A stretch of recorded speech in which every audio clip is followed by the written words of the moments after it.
Assalamualaikum warahmatullahi wabarakatuh. Salam sejahtera bagi kita semua. Puji syukur atas kehadirat Allah Subhanahu wa Ta'ala, dan tak lupa salawat dan salam selalu tercurahkan kepada baginda Nabi besar Muhammad Sallallahu Alaihi Wasallam. Kami dari kelompok 3, kelas IP2, program studi ilmu perpustakaan, Fakultas Ilmu Sosial. Pada kesempatan kali ini, di sini kami akan mempresentasikan hasil tugas kami, yaitu mencari kesalahan-kesalahan dalam penggunaan bahasa Indonesia.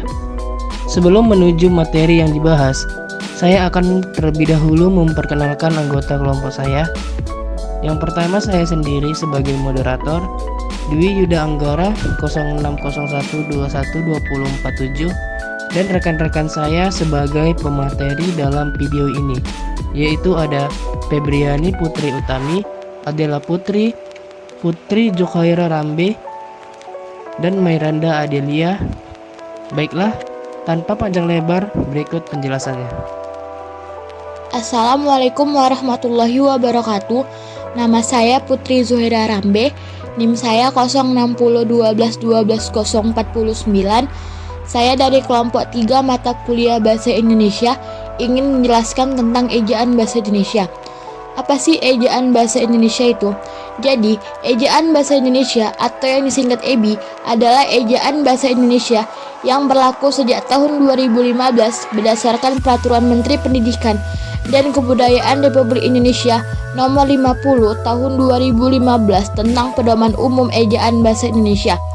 Ejaan ini menggantikan ejaan yang disempurnakan. Adapun fungsi ejaan, yang pertama adalah untuk landasan pembakuan tata bahasa. Penggunaan ejaan dalam penulisan bahasa akan membuat tata bahasa yang digunakan semakin baku. Yang kedua, untuk landasan pembakuan kosakata serta istilah. Yang ketiga, penyaringan masuknya unsur bahasa lain ke bahasa Indonesia. Yang keempat, membantu pemahaman pembaca dalam mencerna informasi. Adapun hal-hal yang harus diperhatikan dalam pemakaian ejaan bahasa Indonesia adalah sebagai berikut. Yang pertama, huruf kapital.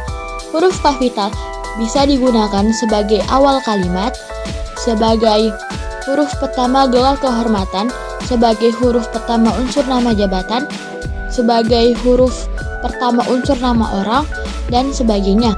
Yang kedua, ada huruf miring. Huruf miring bisa digunakan sebagai nama buku atau majalah, dan huruf miring sebagai menegaskan kata, dan huruf miring bisa digunakan sebagai nama ilmiah. Adapun contoh dalam kesalahan ejaan bahasa Indonesia dalam surat kabar adalah sebagai berikut. Mobil tangki meledak. Di dalam koran tersebut di paragraf kedua, Khoiro nomor 50, warga yang tinggal di sekitar lokasi kejadian mengatakan peristiwa tersebut terjadi pada Rabu pukul 01.30 saat warga tertidur. Perbaikan kalimat yang tepat adalah warga yang tinggal di sekitar lokasi kejadian mengatakan seharusnya selesai kata kejadian tidak perlu diletakkan tanda koma, karena tanda koma di situ tidak sebagai kata pengganti atau kata penghubung untuk memisahkan kalimat yang satu dengan kalimat yang lain, karena lokasi kejadian mengatakan itu adalah sebuah satu kalimat yang tidak bisa dipisahkan atau yang berhubungan. Terima kasih. Assalamualaikum warahmatullahi wabarakatuh. Perkenalkan, nama saya Febriani Putri Utami, NIM 0601212045. Saya dari kelompok 3 mata kuliah Bahasa Indonesia. Saya di sini akan menjelaskan materi tentang bahasa baku. Bahasa baku adalah suatu ragam bahasa yang berkekuatan sanksi sosial dan yang diterima oleh masyarakat bahasa sebagai acuan atau model. Bahasa baku dipergunakan dalam komunikasi resmi, contohnya seperti lembaga-lembaga pemerintah, dan wacana teknis, contohnya seperti karya ilmiah. Bahasa baku juga memiliki ciri dan fungsi. Adapun cirinya yaitu: pertama, Ciri kemantapan dinamis kaidah dan aturan yang tetap. Maksudnya kemantapan itu terbuka untuk perubahan yang bersistem di bidang kosakata dan peristilahan, dan juga untuk perkembangan berbagai jenis ragam dan gaya bahasa di bidang kalimat dan makna. Kedua, ciri kecendekiaan. Artinya, mampu mengungkapkan proses pemikiran yang rumit pada berbagai bidang ilmu, teknologi, dan antar hubungan manusia tanpa menghilangkan kodrat dan pribadinya. Adapun fungsinya yaitu pertama, alat pemersatu. Maksudnya adalah dapat mengurangi perbedaan suku bangsa yang ada di Indonesia. Kedua, penanda kepribadian. Maksudnya adalah menjadi ciri identitas kita sebagai bangsa di tengah pergaulan terhadap bangsa asing. Adapun kesalahan-kesalahan bahasa baku yang terdapat dalam iklan ataupun poster. Saya akan memberikan contoh kesalahan-kesalahan bahasa baku yang terdapat dalam iklan ataupun poster.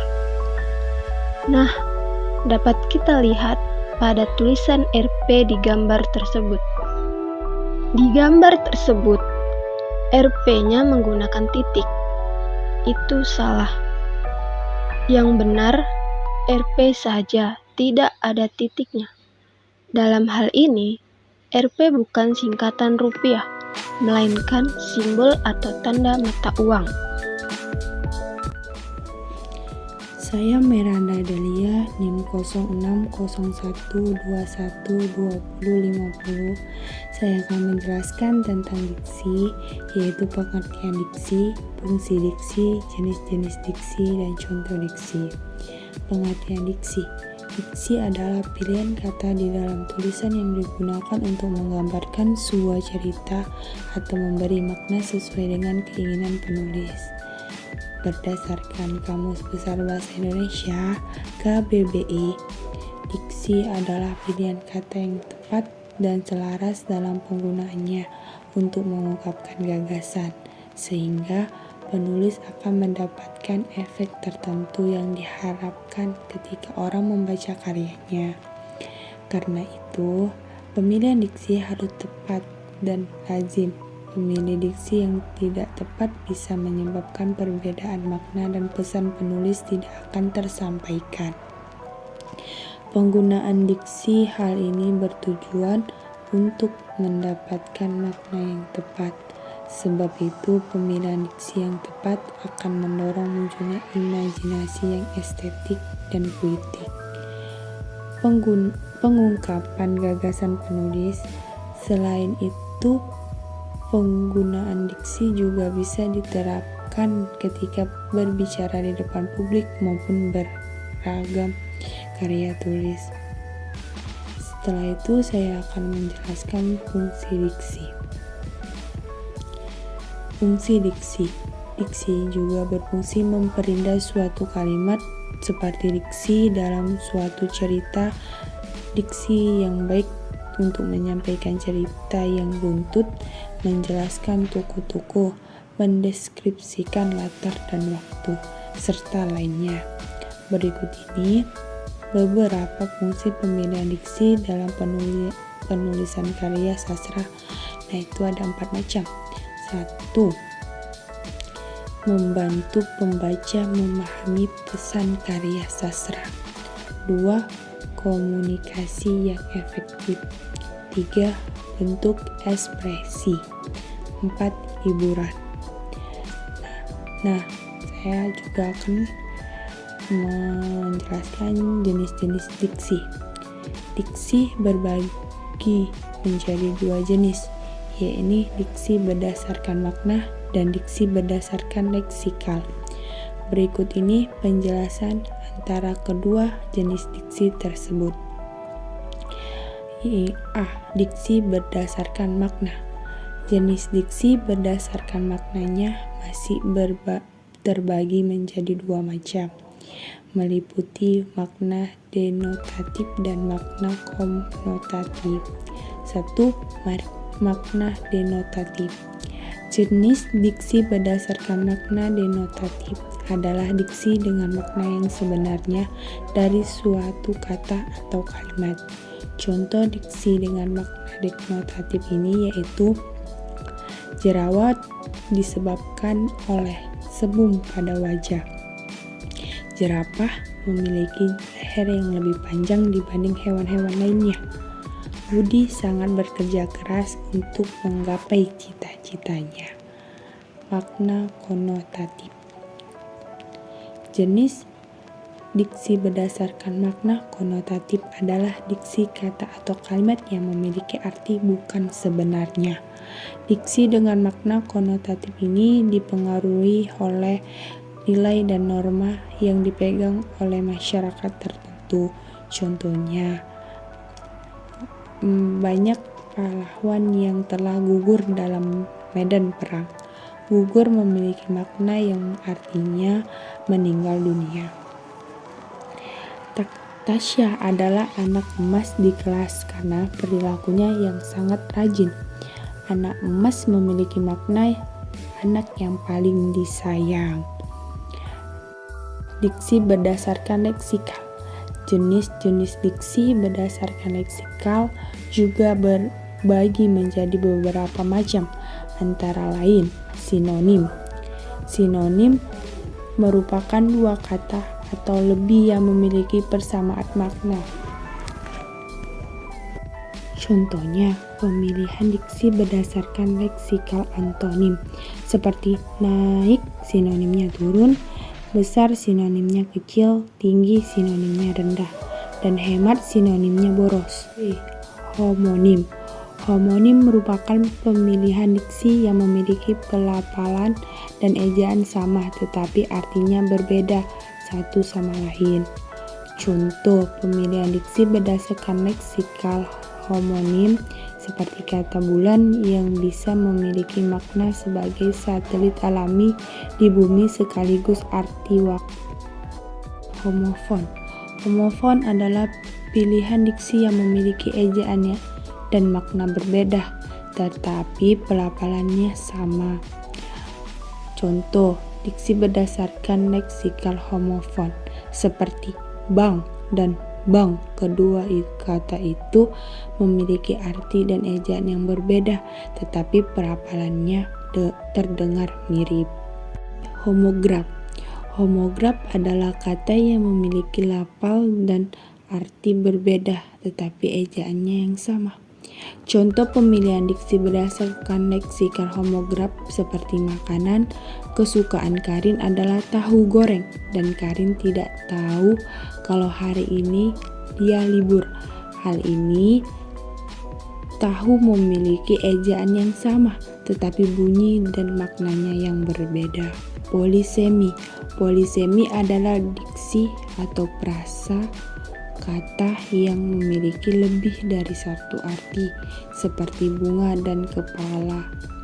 Contohnya, orang yang menabung di bank akan mendapatkan bunga seperti setiap bulannya, dan Karin adalah bunga desa yang jadi incaran para pria. Hal ini, kata bunga memiliki banyak makna, baik sebagai keuntungan, kecantikan, atau sebuah tanaman. Hipernim. Hipernim merupakan diksi yang memiliki dan mewakili banyak kata lainnya atau mencakup makna kata lainnya. Contoh pemilihan diksi berdasarkan leksikal hipernim seperti kata sempurna yang bisa memiliki arti sebagai nilai yang baik, bagus, luar biasa, dan lainnya. Hiponim. Hiponim merupakan diksi yang bisa terwakili oleh kata hipernim. Contoh pemilihan diksi berdasarkan leksikal hiponim seperti ada binatang liar di kebun binatang yang meliputi gajah, singa, buaya, rusa, kuda, dan lainnya. Pada kalimat itu, kata binatang liar termasuk hipernim, sedangkan gajah, singa, bunga, buaya, dan lainnya termasuk hiponim. Dan saya akan menjelaskan dan mengasih tahukan contoh diksi. Berikut ini beberapa contoh penggunaan diksi yang tepat dalam sebuah kalimat. 1. Randy sudah menjadi tangan kanan Andin selama 5 tahun. Tangan kanan adalah diksi yang memiliki arti sebagai orang terpercaya atau kepercayaan. 2. Rudy memilih mengurus usaha sapi perah milik ayahnya setelah lulus SMA. Sapi perah memiliki makna yang murni dalam kalimat ini, yakni sapi yang memang diternakan dan diperah susunya. 3. Alika adalah anak yang paling pandai di sekolahnya, dan Naura adalah anak yang paling pintar di kelas. Pandai dan pintar adalah dua kata dengan ejaan berbeda, tetapi memiliki kesamaan yang sama atau makna yang sama. Dan itulah pengertian diksi, fungsi diksi, jenis diksi, dan contoh diksi. Assalamualaikum warahmatullahi wabarakatuh. Nama saya Adela Putri dengan NIM 06012120448. Saya akan menjelaskan tentang kalimat efektif. Apa sih kalimat efektif itu? Kalimat efektif adalah kalimat yang sesuai dengan kaidah bahasa, baik ejaan maupun tanda bacanya, sehingga mudah dipahami oleh pembaca atau pendengarnya. Ada beberapa syarat yang dimiliki kalimat efektif. Yang pertama, mudah dipahami oleh pendengar atau pembacanya. Yang kedua, tidak menimbulkan kesalahan dalam menafsirkan maksud sang penulis. Yang ketiga, menyampaikan pemikiran penulis kepada pembaca atau pendengarnya dengan tepat. Yang keempat, sistematis dan tidak bertele-tele. Nah, apa saja sih ciri-ciri kalimat efektif?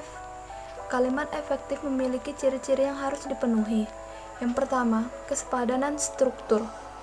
Kesepadanan adalah keseimbangan antara gagasan dengan struktur yang dipakai dalam kalimat. Yang kedua, kepararelan bentuk, yaitu kesamaan bentuk kata yang digunakan di dalam kalimat. Yang ketiga, kehematan kata, yaitu menggunakan kata sesuai kebutuhan. Yang keempat, kecermatan. Kecermatan adalah cermat dan tepat dalam memilih kata sehingga tidak menimbulkan makna ganda. Yang kelima, ketegasan. Ketegasan ialah suatu perlakuan penonjolan terhadap ide pokok dari kalimat. Yang keenam, kepaduan. Kalimat efektif memiliki kepaduan pernyataan sehingga informasi yang disampaikan tidak terpecah-pecah. Yang ketujuh, kelogisan. Kelogisan yaitu kalimat efektif dapat diterima atau dimengerti oleh akal. Selanjutnya saya akan menjelaskan salah satu contoh dari ciri-ciri kalimat efektif, yaitu kehematan kata. Hemat artinya menggunakan kata sesuai kebutuhan. Contoh, rapat itu dihadiri oleh beberapa anggota saja. Kalimat ini tidak efektif karena menggunakan kata bermakna jamak secara berulang, yaitu oleh beberapa dari banyak anggota. Nah, kalimat efektif yang benar adalah rapat itu dihadiri oleh beberapa anggota. Baiklah, berdasarkan materi yang disampaikan oleh rekan-rekan saya yang sebelumnya, dapat kita simpulkan bahwasannya menggunakan bahasa Indonesia yang baik dan benar itu sangat penting. Terkhususnya dalam acara-acara formal, akun buatan karya tulisan kimia, maupun bicara dengan orang yang dihormati. Namun, dengan adanya kata formal, tidak menutup kemungkinan bagi kita semua untuk menggunakan bahasa non-formal dalam kehidupan sehari-hari. Semoga dengan adanya video ini dapat bermanfaat bagi kita semua. Kami selaku pemateri memohon maaf apabila terdapat kehilapan dalam menyampaikan materi. Kepada Allah kami memohon ampun. Akhir kata, kami ucapkan terima kasih. Wassalamualaikum warahmatullahi wabarakatuh.